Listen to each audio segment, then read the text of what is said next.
Rose was 15, a fragile wisp of a girl with pale skin and eyes that darted like trapped animals. She lived in a decaying Victorian house on the outskirts of town, where the walls seemed to breathe and the floors creaked like bones underfoot. Her parents, distant figures absorbed in their endless work, left her alone most nights, oblivious to the unraveling thread of her sanity. It started with the whispers, insidious, intimate murmurs that slithered into her ears like icy fingers. At first, they were faint, disguised as the rustle of leaves outside her window. Rose, sweet Rose. They'd coo, laced with a hunger that made her skin crawl. She dismissed it as imagination, burying herself in books and blasting music through her headphones. But one stormy afternoon, as rain lashed the panes, the whispers sharpened. They emanated from the peeling wallpaper in her room, yellowed patterns of vines that now twisted like veins. Pressing her ear to the wall, she heard them clearly. "We know your secrets. The ones you hide even from yourself."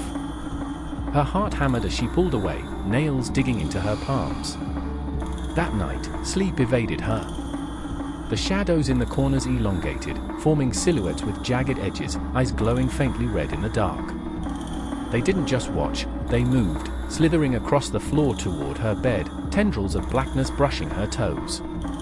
She yanked her feet up, stifling a scream, but the bed frame groaned in response, as if the furniture itself was alive and conspiring. School became a nightmare. In the fluorescent-lit halls, faces blurred into masks of malice. Her classmates' laughter twisted into mocking cackles aimed at her. And her supposed friend whispered something innocuous, but Rose heard the undercurrent. "You're rotting from the inside." She spun, accusing eyes wide. "Stop it! I know what you're saying." And backed away, but Rose saw the flicker, a split second where Anne's face morphed into a grotesque grin, skin splitting to reveal glistening teeth. In the bathroom mirror, the horror peaked. Her reflection didn't mimic her movements. It lagged, then advanced independently, reaching out as if to claw through the glass. "You're not alone anymore," it rasped, voice echoing in her skull. Blood trickled from the mirror's cracks. Her blood? She smashed it with her backpack, shards embedding in her skin, but the pain felt distant, unreal. Home offered no sanctuary. Her parents returned late, their footsteps echoing unnaturally loud. When they spoke, their voices warped. "We never wanted you." Rose froze in the kitchen, knife in hand from chopping vegetables. The blade gleamed, whispering temptations of its own.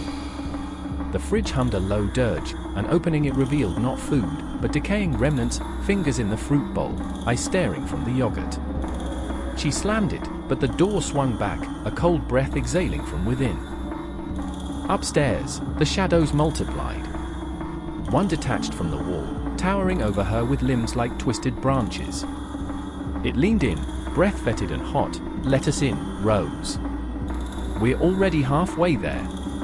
She clawed at her arms, drawing blood to drown out the itch beneath her skin, as if something was burrowing inside. The phone rang, but picking it up unleashed a cacophony of screams, her own voice begging for mercy from the other end. Desperation drove her outside into the moonless night. The yard transformed, trees reached with gnarled hands, the ground softened like flesh under her feet.